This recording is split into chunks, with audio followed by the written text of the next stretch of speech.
Yes, that's perfect. Okay, it's the 19th of December 2020, and we're in Perugia, and I'm conducting an interview with Professor G'iovanni Pizza from Perugia University. And thank you very much. And I have, I read your work, only the thing that was published in English, and I find it really interesting for Israeli anthropologists on several levels.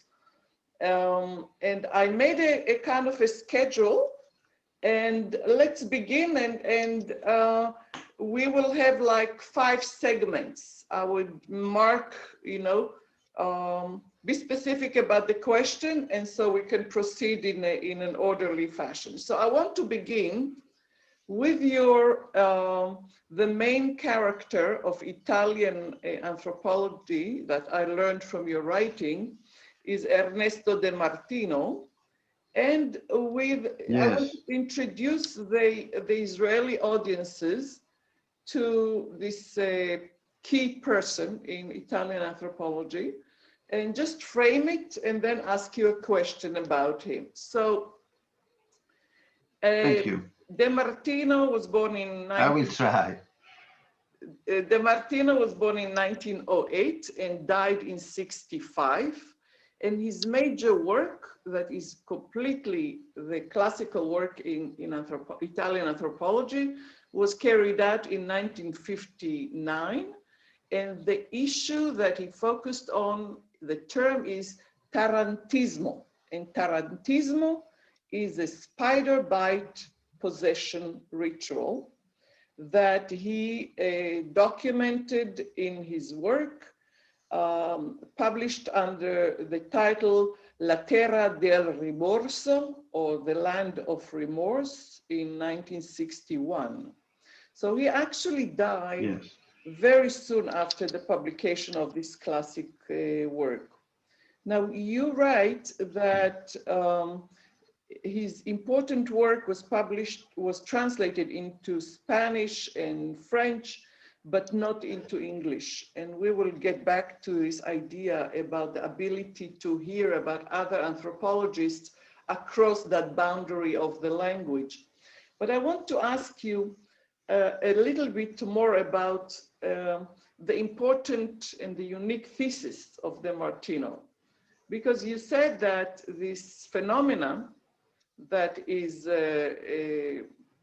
focused on the women who are bitten by a spider, that and they become possessed, and that it's actually an historic phenomena from the Middle Ages, and it has 2 kinds of disciplines that try to explain it, the medical and the Catholic explanation, and both of it looked at it as a exception, a malady, something which is negative. So explain how the thesis of De Martino talked about this phenomena. What was his main thesis about this tarantismo? Thank you very much, Peniina. First of all, let me say that it is a very honor for us to have here Peniina, Mוצfi-האלר. It's very important, even if it happens in this period, which is quite difficult to meet and so on because of COVID and so on. Anyway, thank you for this kind interview to you, and please accept my greetings from me, but not from me personally, but from me as an Italian anthropologist. I'm very glad to speak by means of Nina to the audience coming from Israel. Well, Ernesto De Martino, who is Ernesto De Martino? He's the founding father of Italian anthropology. He was born, as Dina suggested, in 1908, which is a year very important because indeed, even Claude Lévi-Strauss was born in 1908. But since French anthropology was signed in a sense by the long life of Claude Lévi-Strauss, Italian anthropology is in a sense characterized by the short life of Ernesto De Martino. Even if it was, they were men of other ages, they wrote even more as we write, And De Martino, even if in more than 20 years, because he started to write in 1933, so maybe 30 years, 30 book, the main book was 1941. It was, sorry, it was not, he wrote some article before, but the main book was written when he was 33 in 1941. And the first book is not translated in English. It is Naturalismo e Storicismo nell'Etnologia. It is translatable as naturalism and historicism in the ethnology. And ethnology used to be the name of anthropology at that time, you know. It is an Italian way to anthropology, which is based on historicism. And this is the main characteristic of De Martino in the whole life of De Martino. Well, indeed, it is true. In the article you have read was published by me, was written by me on Tarantismo, and it was published in 2004. And indeed, it is written in English, that there was no translation in English. But in 2005, 1 year after, there was a very good translation of Tarantismo, of the Land of Remorse, which I can show you in 1 second. This is the advantage to have here, maybe. Eccolo qua. The advantage to have here the library, you know. This is the translation, The Land of Remorse, Ernesto De Martino. And it was made by Dorothy Lewis Zinn. She's an American anthropologist. She's very, very passionate for De Martino. She translates very good. And the preface is made by Vincent Crapanzano. And this was, in my opinion, the entering of De Martino in the US anthropological audience. Even if it was indeed translated in USA some years ago, in the 70s, because his book on shamans, which was published in Italy as Il Mondo Magico, the Magic World, the title was The Magic World, and it was published in 1948, which in Italy used to be really, but not only in Italy. These two books, which I didn't read You're about. speaking, but I don't listen. These books that you mentioned that he published before this classic book, before The Land of Remorse. Can you hear me? Yes, thank you very much. Yes. Indeed, I apologize because I didn't listen to you speaking, because there was the come si chiama, la cuffia. Okay, I just want to follow up because it's interesting that you said that he published these two books before his classic work that you cite in 1961, before The Land of Remorse. Yes. But was it based on... The Land of Remorse, which was... You asked me about The Land of Remorse, I was answering to this, but he wrote many books before. But the first one I told... Were these books also based on ethnographic work? Or was it... Yes, one of them was based... Yeah? No. He's an ethnographer. But before, he's an historian of religions. I read that, yeah. Yes. Religions. And he got his degree with Benedetto Croce, and a pupil of Benedetto Croce. And he worked in the entourage of Benedetto Croce, in the group directed by, in Naples, directed by Benedetto Croce. So maybe that this stress on historicism as a kind of philosophy, a Napolitan philosophy, Italian philosophy, the Italian Hegel was Benedetto Croce. Maybe that was its most important approach to anthropology.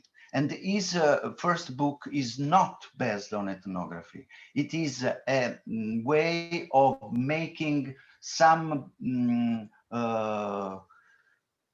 confini, come si dice, some border among Italian anthropology and foreign anthropology. So he criticized, for instance, the French masters such as Durkheim, the German masters such as Father Schmidt, and the English masters such as Bronislaw Malinowski. Yes, he was Polish, but he was functionalist, and so Great Britain anthropology. And so in this book he criticized, and why? Why he criticized these masters? Because he criticized them because of their naturalism. What in De Martino's opinion, they are naturalistic in a sense.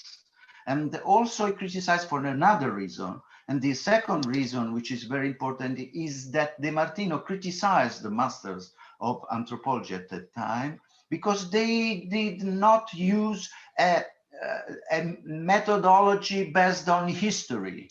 And so he is very advocate for history. He advocates for history. He's stressing on the historical depthness of the cultural practices he can see also in the present. And these two way, for instance, you remember that Malinowski was in a sense against the diachrony, the historical approach. Exactly, yeah. And he was very, very able to describe the present. But De Martino says that every human behavior must be studied in the depth of history, you know. So the first book is Naturalismo e Storicismo nell'Etnologia in 1941.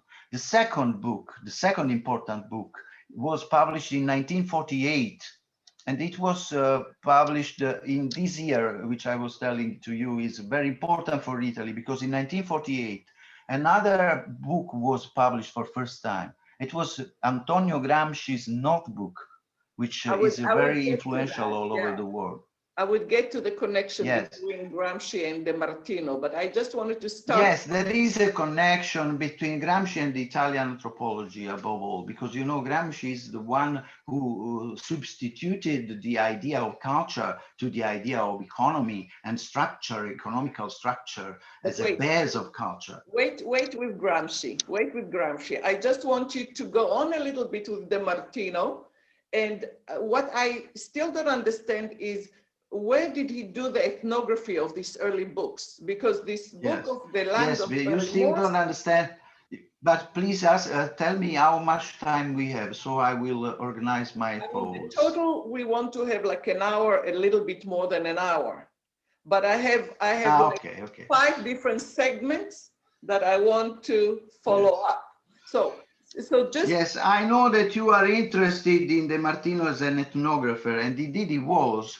But we cannot understand De Martino's ethnography if we do not quote the book that he wrote previously than he was an ethnographer, because he became an ethnographer on the tracks of Gramsci himself. Because in a sense, when he decided to make ethnography, he followed the Gramsci's notebooks. Okay, but the idea. So, for instance, the idea of the ethnography was begun with his land of remorse, right? Now, what you said already is no. It is not right, you know. No, the land of remorse was not his first ethnography. No, the ethnography by De Martino began not with the land of remorse, but began with the Sud de Magia, began even more than 10 years before, in the 40s. He did some fieldwork, very important fieldwork in the 40s. But what is in common with the land of remorse is that this ethnography was done above all in southern Italy. So in the same country where he lived, in the same nation state, where he was a citizen, you know. Yes. But at that time, to reach southern Italy and the places in which he did ethnography was very difficult, coming from Rome, the capital where he lived, you know. So, for instance, the first book in which we can grasp this ethnography, the book, but not the articles, you mean the book, is, of course, not the one I quote as the last one, that is the magic world, the Mondo Magico. But the following one, which appeared as a book, 10 years after, in 1958, which was consecrated to dead rituals in Lucania, in Basilicata. And this book was supported by a German, Barbara Duden, a German historian, who did the wife, for instance, of another important scholar. But she's very, very good, very, very good.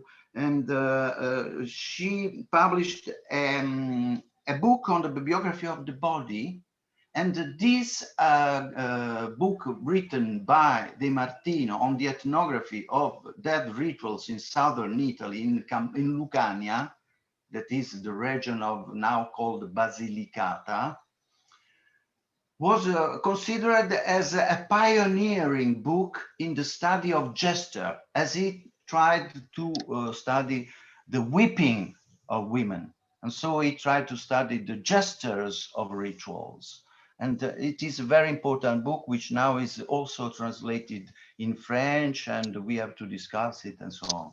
It is Morte e Pianto Rituale. I have here maybe the first edition and the second one. Yes, this is the first edition of Morte e Pianto Rituale, and this is the second one, Okay, so what I'm suggesting is two new things that I am learning as we're talking, that he was actually reading the literature. He was in conversation with the French, with the German, and with the English discourses. That is true. So he... Yes, he felt as an European, as a Western European, and so he had an exchange from the point of view of theory and ethnography too, with the English, French, and German scholars, and above all, I can imagine German scholars. He was able to read the German immediately in the language, and so he was dialoguing with them. And the emphasis... For instance, he never quoted Evans Pritchard. For instance, even if he discussed witchcraft and so on, religion and so on, he never quoted, as far as I can know, he never quoted Edward Evans Pritchard, for instance. Because? There is a pupil by Evans Pritchard that unfortunately is no more among us. I can imagine. He's Johan Lewis, another influential anthropologist, who asked when was a guest in a conference on De Martino, and he asked us why De Martino did not talk with, did not have a dialogue with Evans Pritchard. They are quite. Why is that? Same subject. It is interesting. Why is that? I don't know. Anyway. He read English? Sorry? He read English?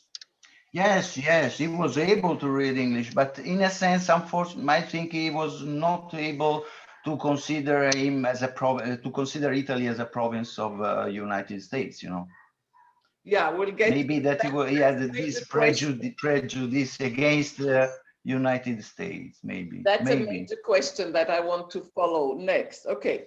So this is just the beginning of De Martino, and in your essay, you claim that De Martino became himself. You do basically a sociology of knowledge about his work, and just to position you, you say that De Martino was actually published until the 60s, and then there was a silence about his work. And then there's a renewed interest in his work in the 90s.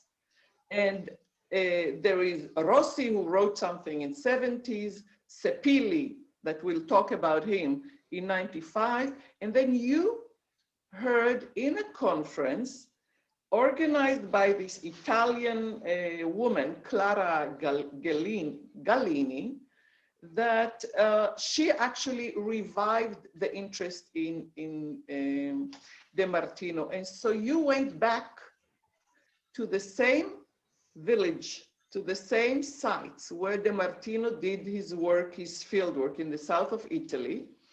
And what you're doing, you are really, and this I want Israelis to understand the openness of your ethnography. It's not that you're looking at, like Malinowski, just the ethnographer to the natives, but you're doing a study that crosses academic to the public discourse, and you're describing this whole politics of research and this whole influence that De Martino had that brought in politicians and musicians and theater people, and all of them were trying to grab something from De Martino's work.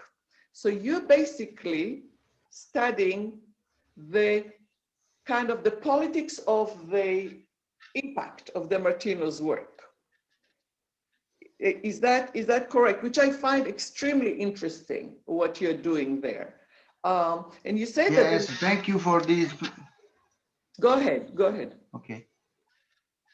I want to thank you there for these words about my work, and also for recognizing my work as important in that sense. I thank you very much. Also that you find it interesting. Indeed, my work was a classic approach to a restudy. That is, as if I had been in the fieldwork of in Trobriand, for instance. If I had been in Trobriand and not in the De Martino's place, I would have written restudies on Malinowski. Indeed, Deborah Battaglia, I tried to read these kind of restudies. I try to read, because the phenomenon of let an anthropologist enter the field of heritage in the place where he used to do ethnography is very spread out. For instance, a friend of mine, a younger friend of mine, wrote a very important book in French on griot, as if it was my book on De Martino, on the effect that griot had among the Dogon, And also, for instance, other people studied the effect that Malinowski had on among the Trobrianders. For instance, Deborah Battaglia, which I was quoting, studied this, and she spoke about Malinowski's ghost going around among the Trobrianders today. So I found De Martino's ghost in southern Italy, in this hill of the Italian boot, that is Salento, where he used to do ethnography not for a long time. This is a criticism several people made to him. But indeed, he prepared that research. He considered people as a book in a library, you know, in a sense. And so he opened these books. Yes, and he used to criticize, for instance, the previous approach to the interpretation of Tarantismo made by physicians, made by philosophers. And so he stayed at home more than 1 year to prepare the expedition, the ethnography. And what is important for us to stress on is that he replied the experience, the ethnographic experience he had before in Lucania. He replied in Apulia, which is a different region of southern Italy, because Lucania is not far from Apulia, but more central. Apulia is more in the southern east of Italy. It is the hill of the Italian boot, you know, the boot of Italy. And he replied the idea of a keep, of a collective work. Of course, he was the director, the coordinator of this equipe, of this team, but he also was a pioneer in considering the collaboration among different disciplines, the interdiscipline, as a way of approaching a phenomenon. And he go very, very far because, in my opinion, because he said, he wrote in several contributes, also in preface and articles, he wrote that, you know, interdisciplinarity is important, but it is not to study, for instance, the dream from different point of view.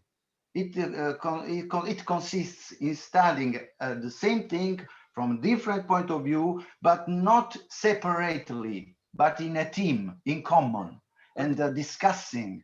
And this is very interesting. So he did not appreciate too much the contribution made in conferences about this idea of interdisciplinarity, but he appreciated the common work of a team in which the members of the team were physicians, were anthropologists, were historians, and so on. And so he did this so, you know, when I was a graduate student, I did a paper about what is called the Torres expedition. Have you heard about that? It was pre-Malinowski. It was his teachers, and they would send this idea of a team. A team. Yes, De Martino took from this kind of experience, of examples you quote, and about which you did your papers as a student, these founding fathers of anthropology, the idea of expedition.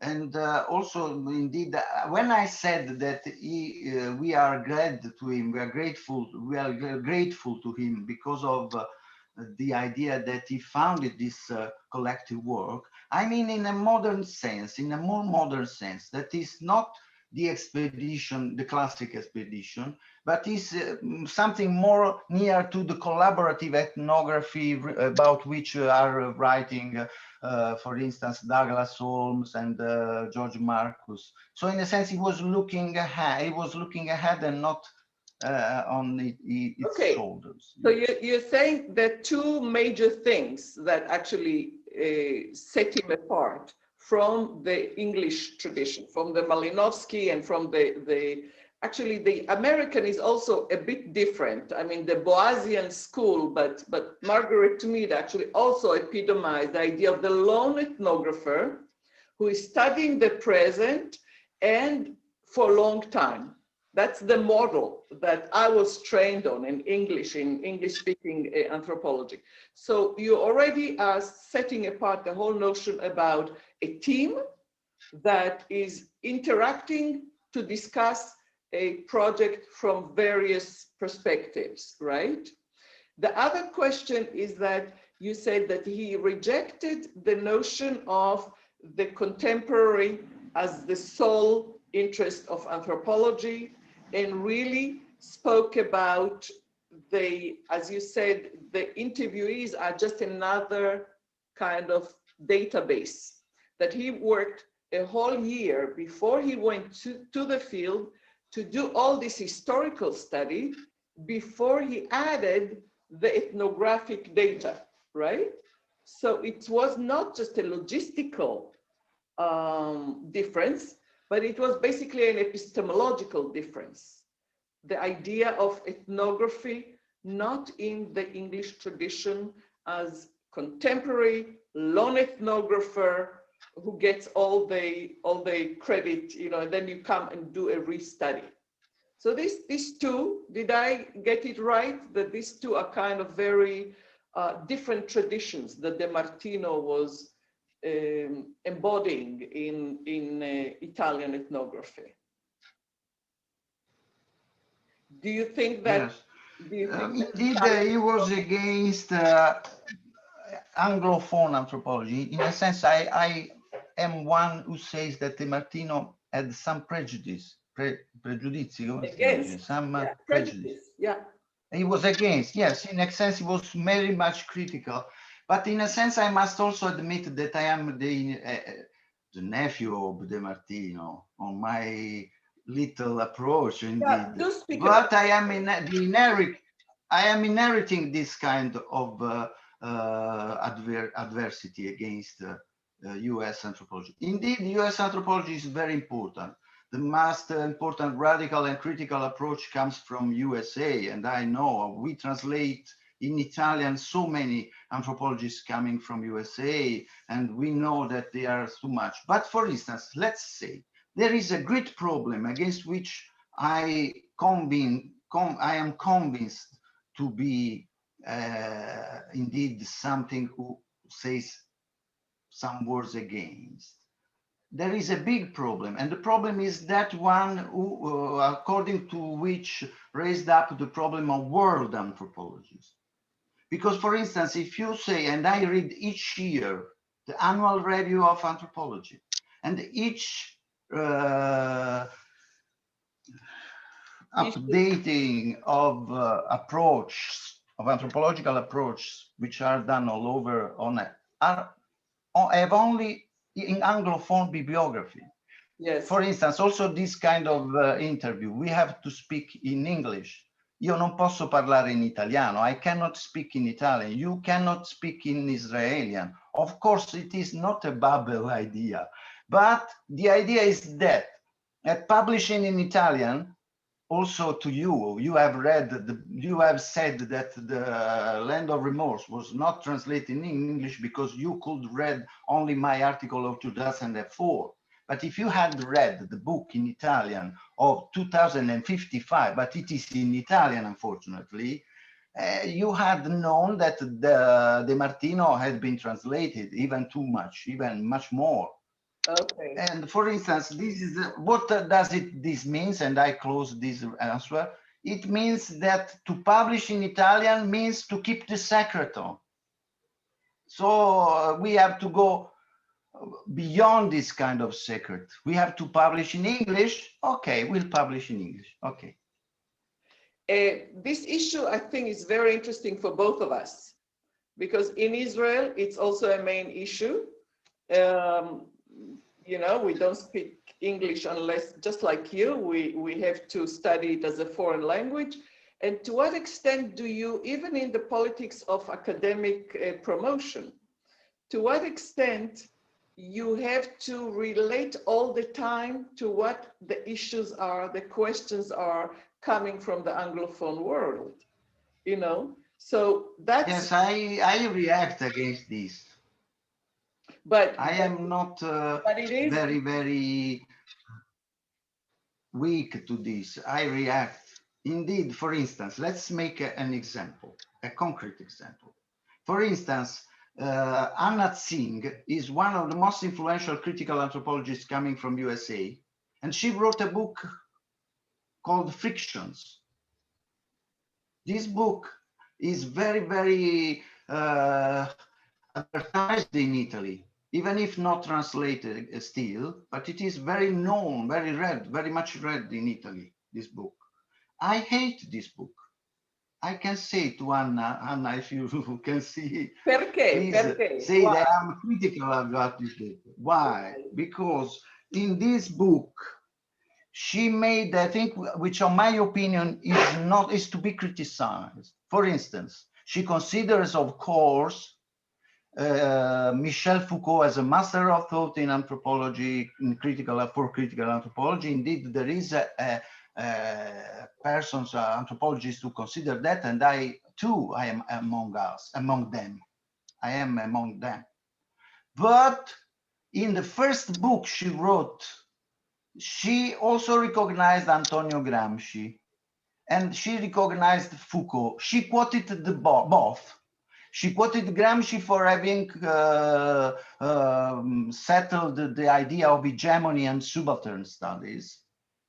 She quotes Foucault for having settled the idea of discourse. She does not quote anymore Gramsci. She still quotes Foucault in the book on Frictions, but she does not more. Why? Why she does no more quote Gramsci? Because she considered hegemony and subaltern as a common sense of our anthropological discipline. And this is not true, I have exactly a question about that, with a direct quote from your essay. I hope that's a limit of my ability to read your work in English.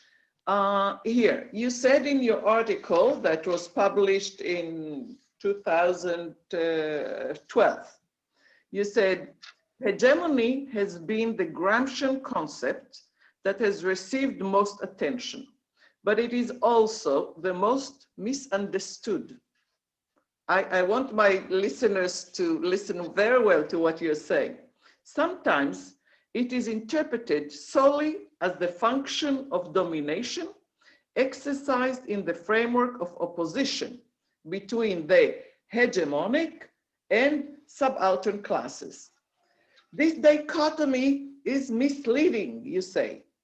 Those who read Gramsci, and I guess in the Italian, will not find in his thought a separation between hegemonic and subjugated culture, but an underlining of the intimate dimensions of the hegemonic dialectic as observed in the relationship between the body and the state. Now, can you elaborate on this? I think this quote is very powerful. Go for it. Explain. Thank you very much for having chosen this quote. Indeed, it is one of the most important utterances which you can find on that article.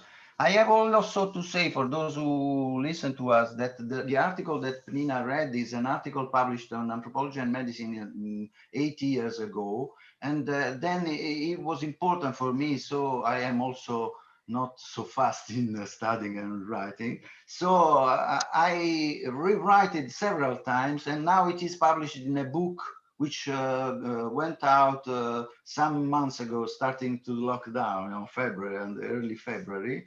And it is a chapter of this book, that article. Well, indeed, hegemony is the most misunderstood concept, according to me, because hegemony has not to be considered as the dominion of a culture, because hegemony is not to be considered also only from the point of view of those ones who exerts, who are the leader of hegemony, but also from those ones who passively have on them, on their own body, the hegemony they can see. So this position of subaltern is provisional, is always provisional. The subaltern can be the hegemonic of next time. And so this idea of changing has to be considered in the present as a way of considering not a dichotomy between hegemony and subaltern studies, you know. So hegemony is not dichotomized from subaltern, because exactly hegemony and subaltern are provisional positions. What do you mean by provisional? Provisional means not provisional, non è in inglese, provvisorie. They can change, they are submitted to change. Okay, the potential, I remember I was reading it in another place of your work, and also in the position of hegemonic and subaltern position can change. And the second one can become the first, and the first one can become the second, you know? How can the subaltern change their position vis-a-vis the power of the hegemon?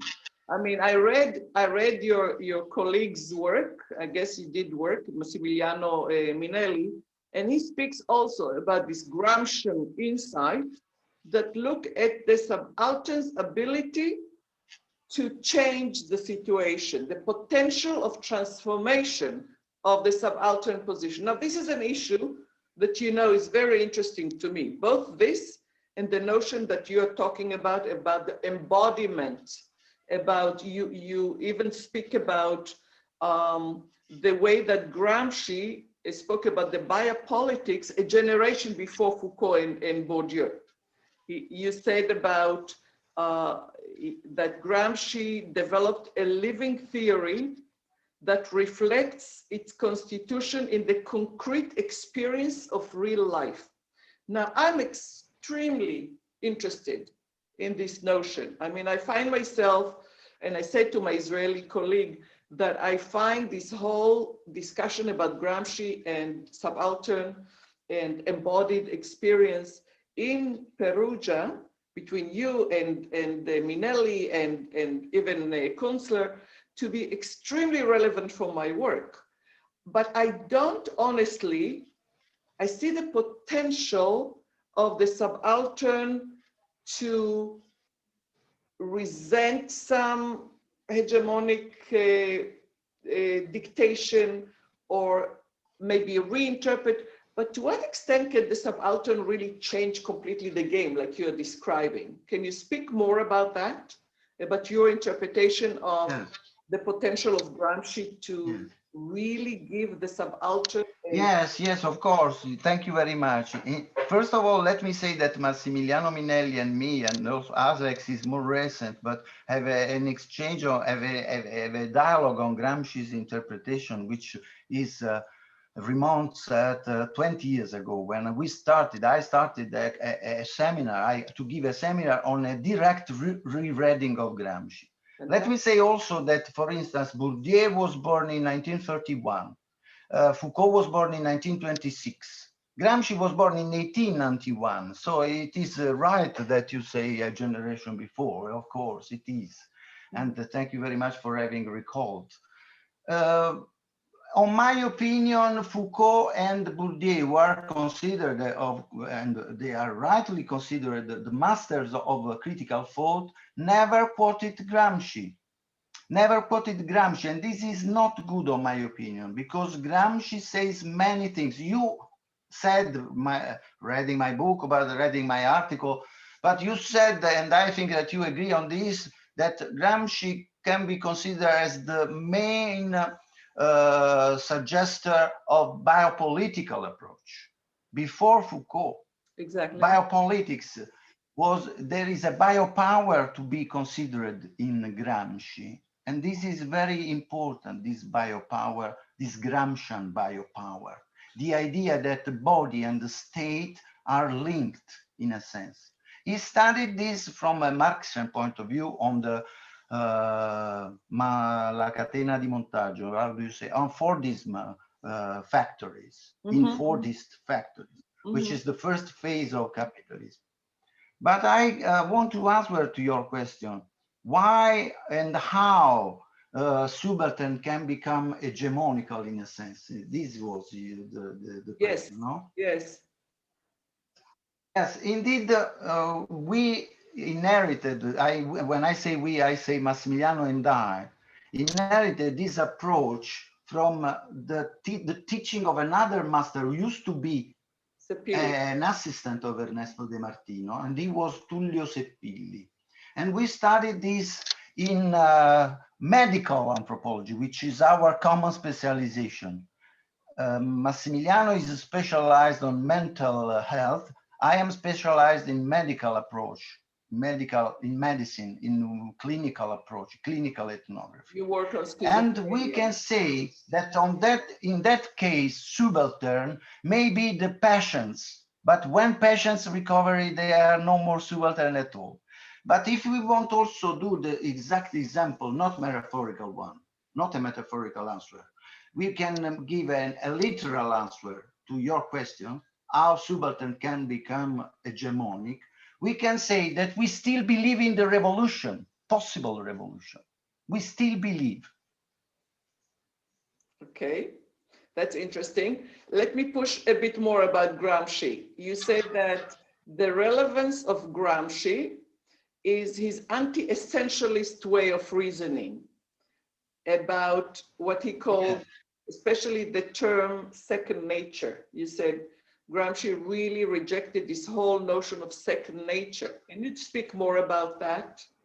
And I think this is really... Yes, thank you very much. Thank you very much, Peniina. Indeed, we did not agree anything for this kind of dialogue with Peniina, but you reading my little stuffs in English, you really find the key words. And the key word is second nature, which is the title, of course, but also the anti-essentialism of Gramsci, which is, in my opinion, his main characteristic. It is a characteristic of reflexivity. What about you called us you know that. You know from my lectures, and an obsession of mine. Yeah. Yes, that was I was quoting, and I know that you are very expert on that issue. But in my opinion, this anti-essentialism is a consequence of Gramsci's way of reflexivity. There is a passage in which he writes that we have to detect the tracks that history is leaving on our own body. And this tract we do not look at all because we tend to naturalize them, but we have not to naturalize.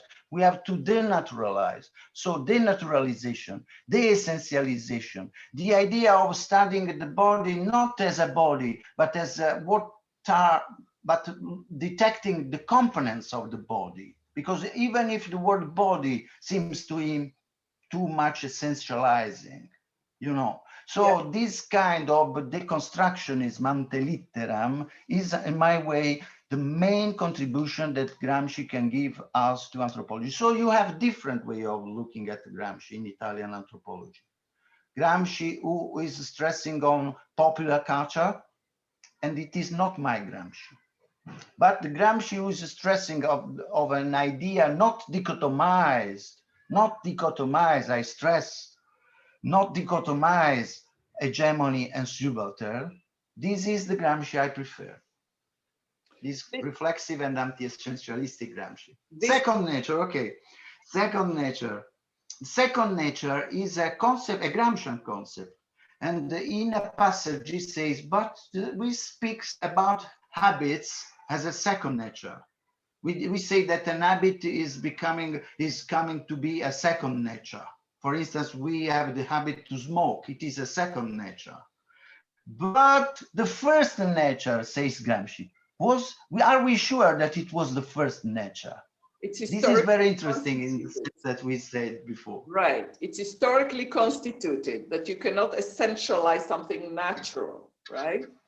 So these are ideas that I guess you're developing in your Italian writing. And unfortunately, I was not able to access those, right? Can you speak a bit now in the interview more about I will translate. Can you translate? Can you speak about it? Yes. Che ti posso far vedere il libro? Allora, oh, you're running against the book. These academics, huh? Questo qua. Questo è tutto in italiano. Unfortunately, it is in Italian, so it's a secret. It's secret. You know? Okay. It's a secret.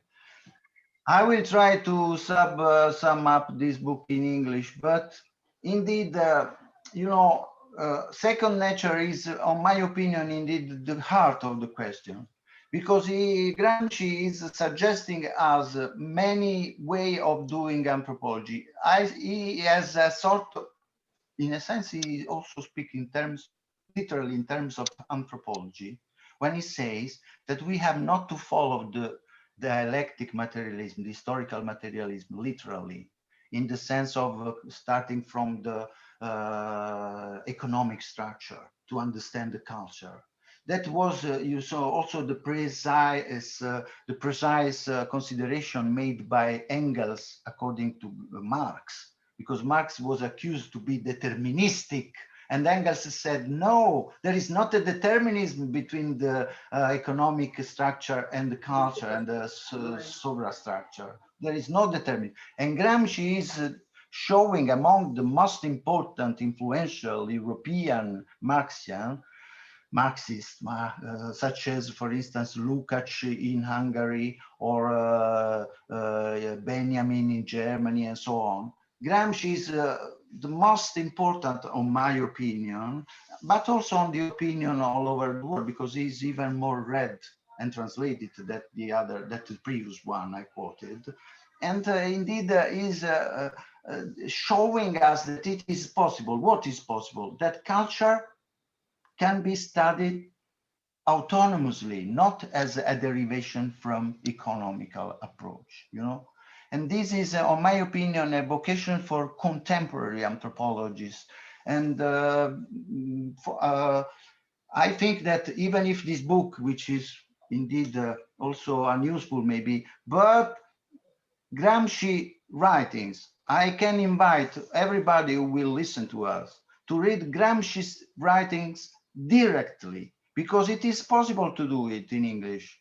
There is, since more than 45 years ago, the translation of selections from the prison notebooks. Right. The translation, we have three body of works. Right. The selection from the prison notebooks, the further selection from the prison notebooks, the letters, wonderfully translated by Frank Rosengarten in English. We have 2 monographs in English on Gramsci, written by a Gramscian scholar who is very able, and they are among the more than 10,000 books about Gramsci. These are the only 2 monographs, and this is the third. this in Italian, but 2 monographs of these 3 on Gramsci, on anthropological, from an anthropological point of view, are 3, and 2 are in English. And the author is Kate Crean. I can give you, I quote, I imagine. Kate Crean wrote 2 books, and I can show you also these 2 books. These 2 books. So I'll start today. You have to give me a copy of it in English. No, I cannot give, but I can show. But you can find this, if you are able on downloading by computer, you can find the 2 books you can find, and in PDF form, of course.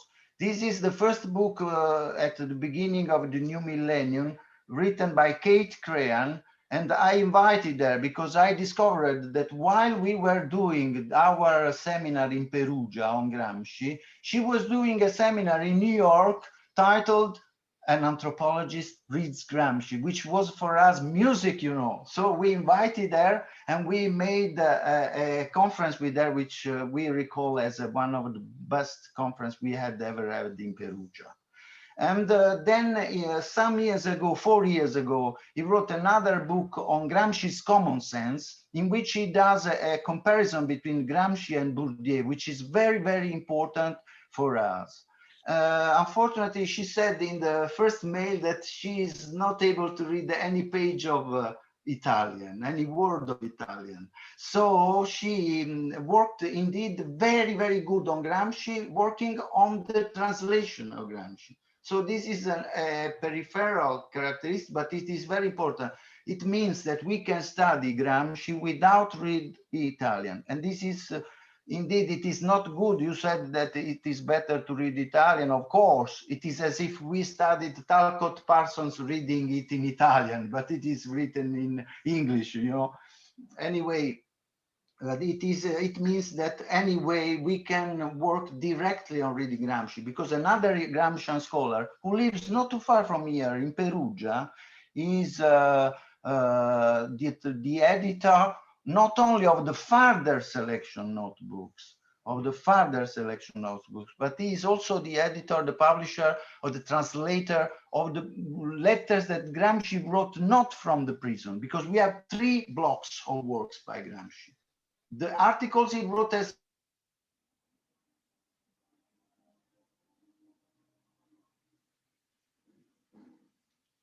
Oh, I'm sorry. I hope it's reconnected.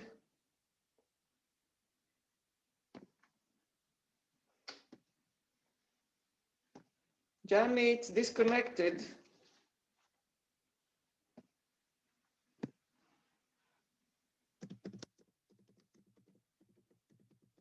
Since then, and I close my answer, since then, the theater was studied as with a literal approach to the text you could see on the scene. But there is a communication between between the audience and the scene. And this communication was the subject of study of Gramsci. And this is, indeed, these reviews about theater are also really very interesting for that. Okay, I want to raise 2 last issues that stems from what you spoke until now.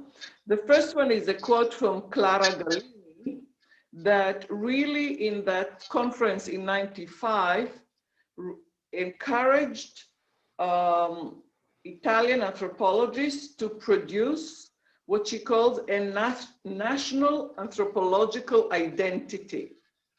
And she really was like your position, refusing to look at Italian anthropologists as an outcome of what she called exogenous fashions. For example, structuralism of the 70s, postmodernism of the 90s. What do you think is the situation of Italian anthropology today? I mean, since '95, since that conference with Clara Gallini, do you see Italian anthropologists developing a national anthropological identity? What does it mean, a national anthropological identity? Your floor. Well, you know, thank you very much for this question. I will try to answer saying a couple of words about Clara Gallini, who unfortunately left us in 2017. 2017 was terrible. So many anthropologists, Italian anthropologists left us, and it was terrible.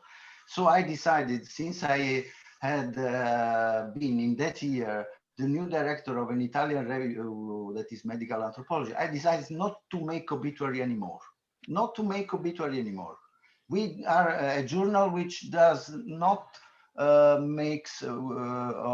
which doesn't make obituary anymore, because too many obituary. We can do a book of obituary, you know, a journal which so many obituaries. So we decided that. Clara Gallini has been a very important Italian anthropologist. She was born in 1931, and when I use these proceedings of the conference of 1995 as a source of mine, because 1995 was a huge conference on De Martino, because it was 30 years, a celebration of 30 years after his death. So he died in 1965, and in 1995 there was a very important conference. Let me quote another name, please, which is another anthropologist, maybe the same age, less younger than Clara Gallini, and she is Amalia Signorelli. Amalia Signorelli and Clara Gallini are the two pupils of not a master, because De Martino made not any De Martinian school, indeed. Because of his originality, even if Clara Gallini and Amalia Signorelli said that they were pupil by Ernesto De Martino, indeed they were very different. For instance, if De Martino's conception of anthropology is based on an influence coming from German philosophical thought, that is Heidegger, and the question of presence, design Heideggeriano, no? The Heideggerian design, to be there, the presence. Please let me also recall George Saunders, who knew very well Ernesto De Martino, and who left us some months ago in September. Saunders is very important. You can have an article on De Martino written in 1993, even 2 years before that conference, written by Saunders, Ernesto De Martino, and critical ethnocentrism, and so on. And this article was published on an influential journal, international influential journal, which is American Anthropologist. And it was very important article. Please let me say that, because Saunders knew De Martino very well. He had read, he was able to read Italian, and fantastico. And I think that I will do an exception for recalling his work on my journal, and it is very important for us. Anyway, now question: what is identity? What is anthropological identity unique to Italian anthropology? How do you see it? Yes, I think that it is a mistake to speak about identity. The anthropology is not linked, in my opinion, to the nation-state identity. And the identity may be, or of course, maybe that if we can store the identity concept, which we abandoned in anthropology since many years ago, we can store it, we can consider it effective for effectively for the national tradition in science, that is in anthropology. But anyway, I will not use. For me, the problem, the contemporary problem, and I have said in a sense, is that of language. May be that I have to translate my book on Gramsci in English in order to let it be read. And it seems so, but I am not on this line. I am not on this line. I do not want to consider to publish. To publish means to publish. So anyway, we are forced to study, and we Italians studies anthropologists coming all over the world. Maybe that we do not know nothing about Korean anthropology, for instance, because it is written in Korean. We do not know more about Israeli anthropology because when it is written in Israeli. Mm-hmm. And it is not a problem of having a lingua franca, a language which is English, which is common to everybody. It is not that problem because by means of the language spreading, by means of language spreading, it means that also other things are spreading, things that we have not to accept passively. But still, I understand the rejection of the notion of identity and of nationalist boundaries and the need to discuss issues across national boundaries. However, you still say in your article that you are looking at the way that De Martino became like a godfather, became like a mythic figure in Italian anthropology. And of course, you know, the criticism outside is believable only if it is also a criticism inside. That is why I love so much Ernesto De Martino, but I criticize him for that reason. Okay, but you see, and I say that he became. No, go ahead. Yes, it is the object of a mythography, which is not only made by those ones who are the subaltern we were calling before, but also by colleagues. It is considered, you know, you have the Martinians and the Martinists. In Italian, there is a difference tra the Martinisti e the Martiniani, between the Martinians and the Martinisti. I De Martiniani sono quelli che interpretano più fedelmente il suggerimento, cioè the Martinians are those ones who are interpreting more loyally, more the suggestions. The right. Martinists are those ones who are following by means of faith, you know, and I criticize the second ones. Right, and when you criticize, you are looking at the way that his influence, which is really interesting, because I don't think Malinowski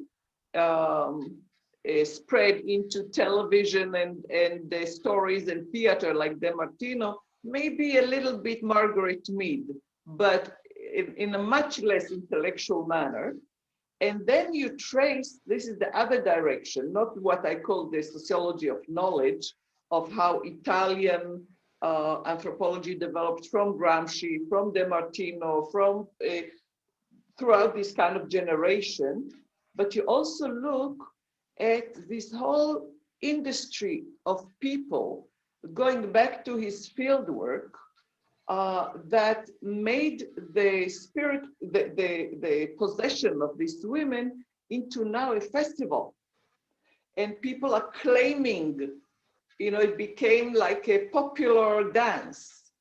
It kind of reshaped itself, you know, and that raises a lot of questions about the boundaries between academic and public representation, and deeper, the right to represent.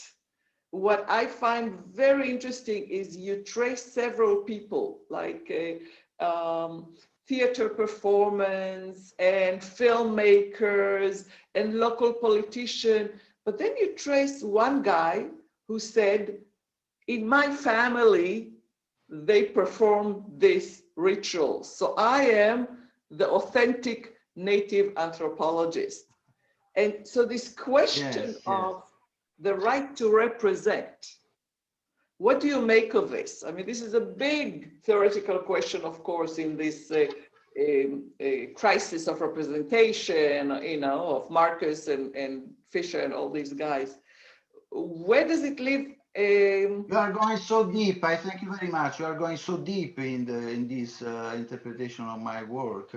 Indeed, it is true. There is a huge difference, which is a shift between those ones who represent De Martino's legacy and those ones who indeed feel as those ones who can witness what De Martino witnessed as a foreigner, but not as an insider, as an indigenous, as a local citizen of that piece of Italy. And so it is very important. Indeed, what I can answer is that many people say that the Tarantism, as we can see, for instance, I can also advise to go on YouTube and to digit La Taranta.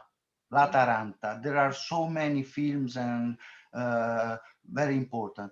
And the most important of them is La Taranta, shooted in the days during which De Martino was doing his research, and made by the comments by Salvatore Quasimodo, who used to be a most influential poet and who won the Nobel Prize in 1959, which is the year of the expedition made by De Martino on Tarantismo. It is very beautiful, even if the comment is telling about stereotypes on South and so on. It is very, very interesting the same. So I can say that Tarantismo, as many representatives say, Tarantismo does not exist anymore. I cannot say that maybe it is concealed, but on my opinion, Tarantismo is still alive.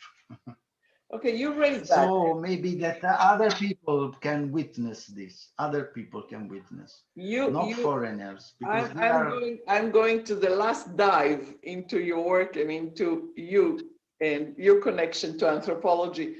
This whole idea of the deep south, the profundos. Sorry? The deep south. Yes, the whole idea of, and you tell me, because you're a southerner who is teaching in Umbria, right? To what extent the South is the other of Italian anthropology? To what extent? Yes, it is very, very nice. Very nice question. And yes. It's your... Indeed, maybe I told you as it was normal, but it is not. Because when we say that De Martino went to the South, you know, Italy, when we say that De Martino went to the South, we said also that it was difficult to go to the South at that time and so on. But, you know, Italy is the place in which there is the Southern question. The Southern question. But the Southern question is not only a problem of underdevelopment, it's also a problem of Orientalism. That is why I try to criticize Orientalism in terms of Said, because, you know, South is not South in the eye, if not in the eye observer. So, for instance, the book that De Martino wrote in 1959, because when De Martino went to study Tarantism, he was writing also a book, and he published. And there is a very interesting photograph with the main thing. I can show you. I can show you, because I published an article, Italian article, of course, on the Equipe, and I will show you this. And with this, we can finish the interview. Eccola qua. Eccola. You see? Put it closer. Yeah. Yeah, that's better. No. Yeah. Okay, what is it? I don't know. You know, the book, you cannot see the book in the hand of that man. It is Sud e Magia, Sound and Magic, the book that De Martino published in 1959. De Martino is this one. This one, this man. This is Ernesto De Martino. And this is Amalia Signorelli and others, colleagues of the Equipe and so on. And through the South, the deep South, also the instrumentalization made by television after De Martino's death, television, Italian company of broadcasting asked many people coming from that experience, even if without De Martino anymore, because De Martino had died, unfortunately, in 1965. But in the 70s, they called them in order to follow the tracks of De Martino. And I criticized this operation, because this operation, in my opinion, is Orientalistic. Exactly. And so this is why I criticize. Also, if I love very much Italian anthropology, I criticize it at the same time. Exactly. Anyway. Okay. Grazie a te. Thank you very much. Thanks Grazie. for such a Thank wonderful... you to everybody, but thank you to Peniina, and thank you. We'll put it online. Thanks. Bye-bye. Ciao.